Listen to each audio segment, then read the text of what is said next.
All right, good morning. Happy Friday, everyone. Welcome to another edition of PT on Ice. My name is Jason London. I'm lead faculty with our endurance athlete division, and today we're going to talk about heel striking and is it a good method to prevent heel striking if someone has a heel strike to treat their running related injury, um, increase their performance, and maybe a little bit of a further stretch, reduce or mitigate their risk of running related injury. But before we hop into that, just a few updates. Next weekend's a big weekend for the endurance athlete division. We have rehabilitation of the injured runner live in just outside of Pittsburgh. I'm teaching that, and then we have professional bike fit certification going on in Minnetonka. So that's June 10th and 11th. We do have seats in both of those courses still available, so hop in if you'd like to join. Otherwise, it's your last chance until the fall, with Bike Fit being end of September, the next available after this next weekend, and Rehabilitation Injured Runner Live not until October. But we have a current cohort going on with the Rehabilitation Injured Runner online, and you can hop into the next cohort July 11th. All right, so let's hop into the topic about heel striking. So heel striking tends to get a little bit of a bad rap in running. Just as a review, what that means is what position is the runner's foot in when they're initially contacting the ground. So with that initial contact. So are they hitting with the heel first? Are they hitting with more of the midfoot, or are they hitting with the forefoot? And the majority of endurance runners um, are heel strikers, meaning that they are hitting the ground with their heel first. Even if we look at elites, a significant portion of elite endurance runners are still heel striking as well.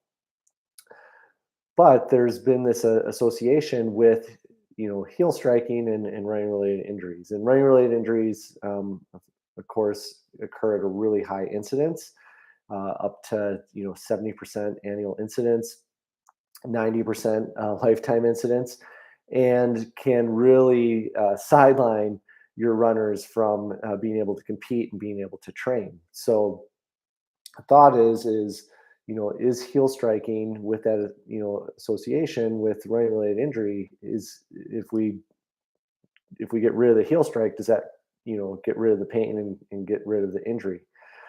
Recent meta-analysis did look at gait kinetics associated with different strike patterns, mainly just comparing heel strike versus a forefoot strike, and did find that heel striking does result in a higher loading rate at initial contact and a higher overall impact peak compared to forefoot striking, which had a lower overall loading rate at initial contact and a lower impact peak. If we look at other literature that it's looking at running related injuries prospectively, there's been studies looking at, if we run in different types of shoes, does that reduce the overall injury rate in distance runners? And the theory there is that if we're in a minimalist shoe, similar to this, which is a zero drop shoe, so meaning that there's the heel stack height and the forefoot stack height are the same.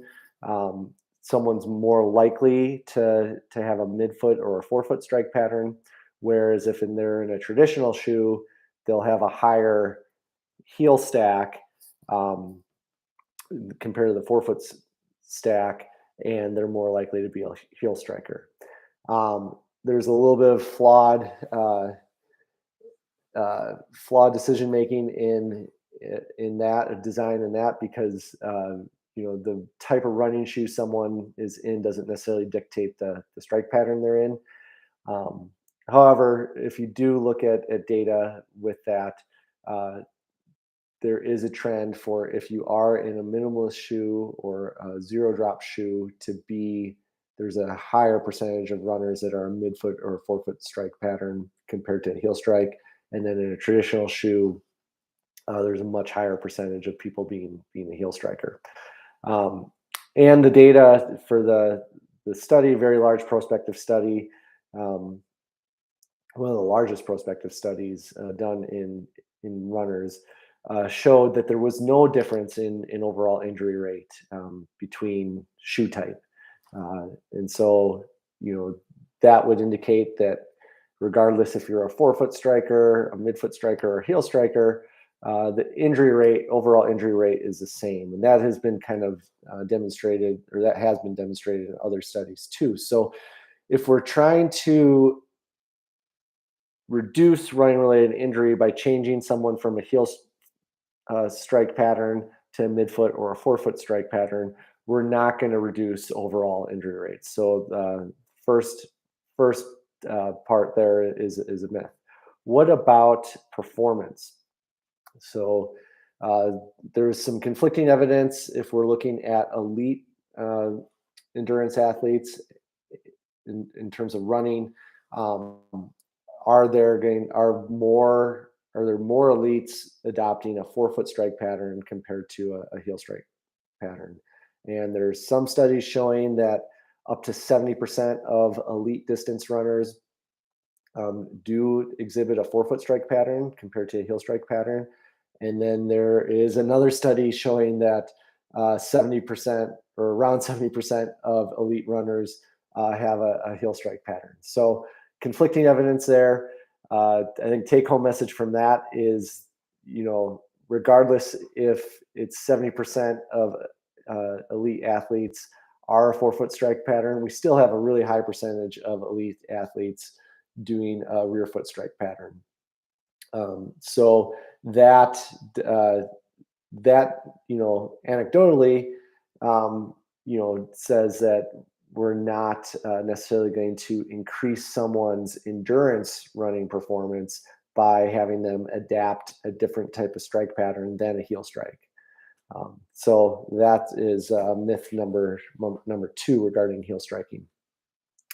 And then what about treating a runner who has pain, and we see that they have a heel strike and then decide, well, let's just change their gait, their strike pattern, change their gait mechanics to decrease the pain that they're having at their, wherever they're having it with a running related injury.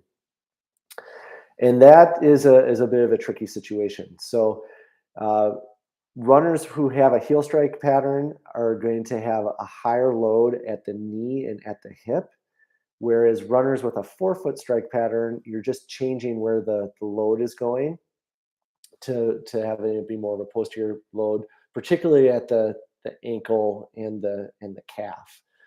So if we're having a runner with, let's say, Achilles tendinopathy or Achilles tendon pain, and we see that they're exhibiting a heel strike pattern, and we're like, oh, well, I've read or heard that heel striking is bad, and that could be a component of this person's pain and why they're having a running related injury, and you decide to switch them to a forefoot strike pattern, you're likely just going to really flare them up. So again, thinking about where that load is being distributed based on where the foot is first initially contacting the ground. So again, thinking if it's a heel strike pattern, we're getting more load at the knee and at the hip, particularly on the anterior aspect. And if it's a forefoot strike pattern, we're getting more load at the foot and ankle. Um, and that really, if we go back to looking at injury rates, that's what really shows too, if we're looking at those studies, looking at gait mechanics associated with different injury rates. And so runners who have a forefoot strike pattern have a much higher incidence of injuries to the foot and lower leg and ankle, whereas runners with a heel strike pattern have a higher incidence of running related injuries to the knee and to the hip, as well as the anterior aspect of the lower leg. And so again, a heel strike pattern in itself um, does not have a higher incidence rate overall for running related injuries. It just changes what type of injury, running related injury, you're likely to see with having, again, a higher incidence at the knee, which makes sense based on the mechanics. Whereas a forefoot strike pattern, again, does not uh, decrease the overall injury rate for runners, but it just changes where the injury is occurring. So, again, you're going to see a lot out there, particularly um, in running and the running industry, and discouraging heel striking. But that necessarily isn't going to uh, increase uh, increase the runner's economy or their efficiency and performance. And it certainly is too far of a stretch right now to say that it's going to decrease or mitigate their injury rate. It's just going to change, particularly where those running related injuries are occurring. So I saw even recently there was some advertisement with the assault runner, which again is a self-powered treadmill, has a little bit of ellipse to it, uh, which discourages overstriding. And with this ad was said that it, discourages heel striking to decrease injury rate, and that's just um, again depends on, I guess, what injury you're looking at. But if you're looking at overall running related injury, that is not the case. So uh, do not just treat your runners that you see with the heel strike by changing their strike pattern. We in the endurance athlete division, particularly with the running related injury courses, really encourage looking at gait mechanics and changing one's gait mechanics to decrease pain and keep our runners running. But we very rarely will actually change someone's strike pattern because there just really isn't the evidence behind it. And you're robbing Peter to pay Paul. So you're basically just changing where the load is going to occur, and uh, basically setting someone up for another type of running related injury um, than they're currently dealing with. And so if you are going to be messing around and changing someone's strike pattern, or a patient is coming to you and wants to change their strike pattern, they need to do some strengthening for those tissues before they're getting into that changing that strike pattern. Overall, if you're really looking to reduce injury risk, we can look at changing vertical oscillation, center mass vertical oscillation in terms of gait mechanics, but just doing heavy lower extremity strengthening is probably their best bet, as well as really looking at load management and their training plan with that.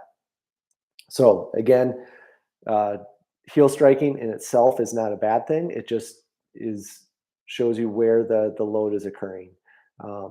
Heel striking, you know, does show a little bit of, definitely an increased loading rate at initial contact, as well as overall increased loading peak. So uh, it could lead to injury, but forefoot strike pattern could lead to injury just as well.